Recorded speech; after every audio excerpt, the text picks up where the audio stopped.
Welcome back, friends. It's Anders. I'm trying something new here. I'm drinking the cocktails at the intro so that you are enticed by these beautiful cocktails. I also think that this will be a fun way to start off the video. So what are these drinks? How did we get here? And why are we talking about coffee cocktails? For that, we're gonna have to rewind. Woo! That was something. Before we get to the cocktails, however, I have an exciting announcement to make.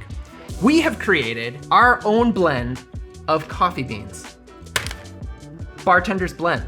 I'm the bartender and this is my blend. Now you might be asking, Anders, why are you talking about coffee beans on a cocktail channel? Well, I'll tell you, bartenders love coffee.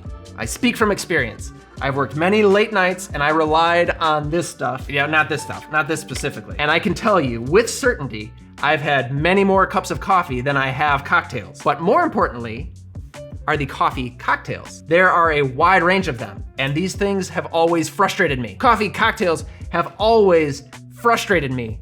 Why? Because they're inconsistent. And I think it's because of the coffee. Now, just because you have a good cup of coffee does not necessarily mean it's gonna make a great cocktail. Often what happens is the flavors get washed out by the booze and the syrups and whatever else you're putting in there, and you end up with a watery drink. So I set out to create a blend of coffee beans that would be great as a cup of coffee or in a cocktail. And this was trickier than I thought it'd be. Luckily, I had the help of a small team who was very good at what they do and they knew what they were doing. Here's my friend Nick, who knows how to do things like this, like how to roast beans.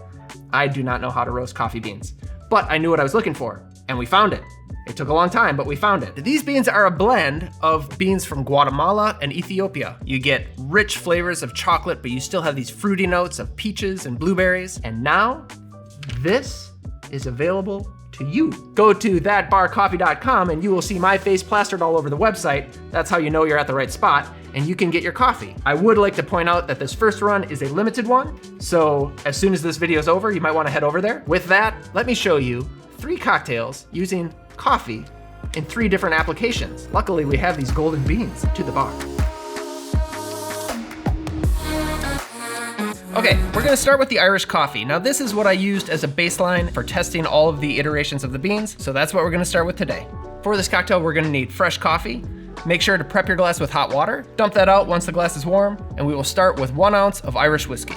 To that, add 1/4 ounce of a rich Demerara syrup. That's 2 parts sugar to 1 part water. And then simply top it off with your fresh hot coffee. This is gonna be about 3 to 3.5 ounces. Leave a little room on top for some cream. A good technique to whip up some heavy cream is to use a shaking tin. Give it a good hard shake for about 5 to 10 seconds, and then float it on top using the back of a spoon. Perfection. Okay, the Irish coffee. Cheers. Outstanding, so simple. But this is why it's important to have good ingredients for every component. On to the next cocktail, which is my riff on the Carajillo. And I understand this is made differently depending on where you are in the world. This is based on the Mexican Carajillo. And for that, we will need espresso. For espresso, we need an espresso machine and an espresso grinder. Luckily, thankfully, the folks at Seattle Coffee Gear have provided me with a real quality espresso machine and a grinder so I can make this here at the bar. If you wanna know, this espresso machine is the Deleta Mio and the grinder is the Eureka Mignon. I'll leave links for these down below. Thank you, Seattle Coffee Gear. So my modified version of the Carajillo. We're gonna build this in a shaking tin. Start with 1 ounce of Licor 43. To that, add 1 ounce of a Reposado Tequila, and then 1 shot of fresh espresso. Add ice and shake, good 10 to 15 seconds, and then double strain into a chilled coupe. Traditionally, this is served on the rocks, but I like it up. As a garnish, take a coffee bean and grate it right on top, and it is complete. All right. With the tequila, it kind of dries out the sweetness from the Licor 43. It's kind of a cross between the Mexican Carajillo and an espresso martini. Now on to the last one, which is a cold brew coffee cocktail. This one's an original. I call it the BARBACK'S Revenge. I prepped the cold brew concentrate the night before. It's really easy. I started with 1 part coarsely ground coffee and added 8 parts of cold water. Sealed that, put it in the fridge.